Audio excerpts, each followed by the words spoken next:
Things First is sponsored by Ram Trucks, built to serve. Good morning, everyone, and welcome to First Things First. I'm Jenna Wolf alongside Nick Wright, Brandon Marshall, and Kevin Wilds, and we are going to jump right in. And we have to start with the sports world's reaction this morning to the events that unraveled before our eyes yesterday in our nation's capital. This unfolding in the midst of NBA players already reacting to the news that charges will not be filed against police officers in the shooting of Jacob Blake. And as it all unfolded, NBA players and coaches responded. The Celtics and the Miami Heat issued a joint statement before their game tipped. The Bucks and the Pistons starters all took knees for each team's first possession. Doc Rivers, Steve Kerr, and Jaylen Brown have been among the NBA's leaders on the topic of social justice. Here is what they had to say yesterday. It basically proves the point about a privileged life, in a lot of ways. I'll say it because I don't think a lot of people want to. Could you imagine today if those were all black people storming the Capitol and what would have happened? So that to me is a picture that's worth 1,000 words for all of us. A blatant display of the inequity in our country. And I think given that the vast majority of players in our league are African American, it can only affect every single one of them deeply. It affects all of us deeply, but especially if you're an African American and you've had to deal with this type of injustice in your entire life and in your family's lives. So today was a very emotional day. We definitely want to speak to some of the things that's been going on in our society.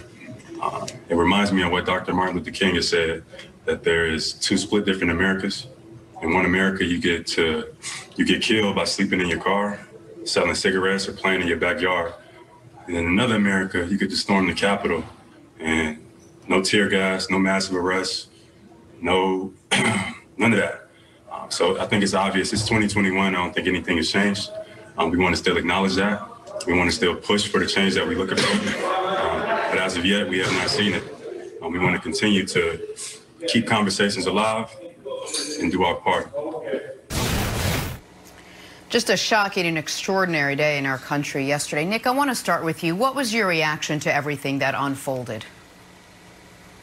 So, I think Doc and Kerr and Jaylen Brown, who was wise way beyond his years, such a brilliant young man on the court, but particularly off the court. They did a great job laying out the difference and the obvious dichotomy in police response to these protests and protests that we've seen throughout the summer. But I want to approach it from a slightly different angle, at least to begin with, which is whether or not we are all living in the same world. And so let me bring it to sports. Do you know why LeBron James is better than Michael Jordan? Because LeBron's got 9 championships, and Michael Jordan never made a finals. Do you know why I support Baker Mayfield? Only guy ever to go undefeated as a rookie and win a Super Bowl.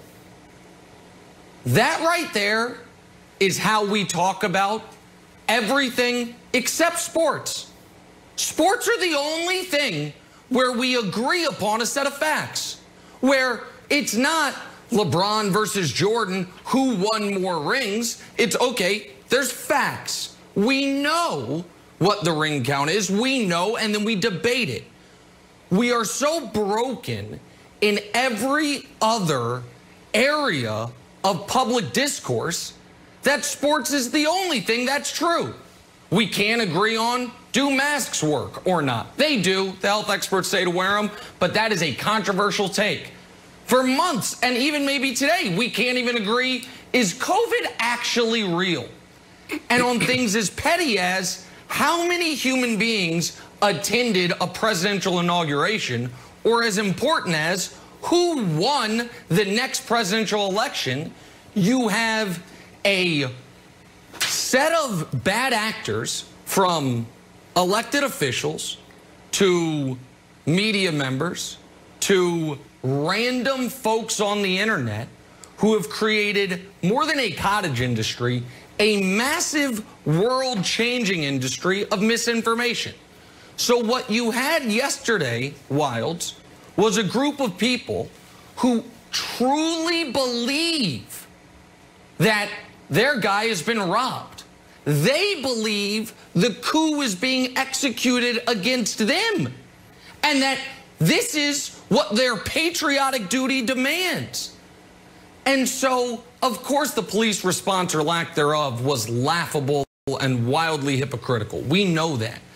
But we are now to a point to where we can't even agree upon who won an election. It is as simple as who won last year's Super Bowl. But Wild, sports are the only thing we have left where we can say an obvious fact and not have someone say, well, you know, I read on Facebook, and it is a dangerous, and as you saw yesterday, destructive place to be. Well said, Nick. I was saddened by yesterday's events, and I saw a tweet by Stacey Abrams that sort of lifted my spirits when she wrote with all the meanness around, and she listed off all the accomplishments of who's headed to Washington, D.C. now, whether from Georgia and Kamala Harris, and the diversity of people that are now coming into Washington. She ends it with God bless America. And then I saw how the Bucks and Pistons started their game by kneeling. The ball got tipped back to Giannis, and everyone takes a knee. Giannis has the ball. And specifically, I want to focus on Giannis. Giannis has only been here 8 years, he says in his press conference.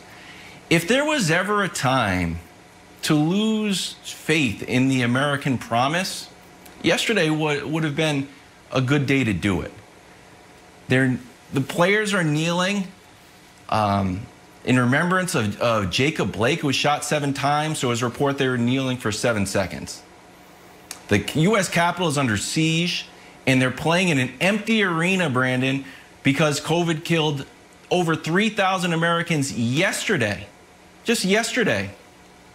But in his post-game presser, Giannis said this: as Giannis, I stand for change. And as my team, we stand for change. And whenever we see something that's not right, we're going to speak up and use our platform the right way. And the reason I thought that resonated and echoed what Stacey Abrams said, and Obama talks a lot about this, the promise of America.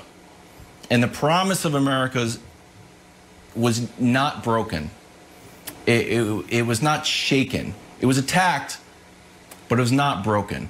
And to see the optimism in Giannis's voice when he talks about raising his kid in America gave me hope for a better day. Yeah, well, if, you know, talking about the ideals and the constructs of America, if you want to hear about all of that, you can turn on CNN, MSNBC, listen to Tiffany D. Cross.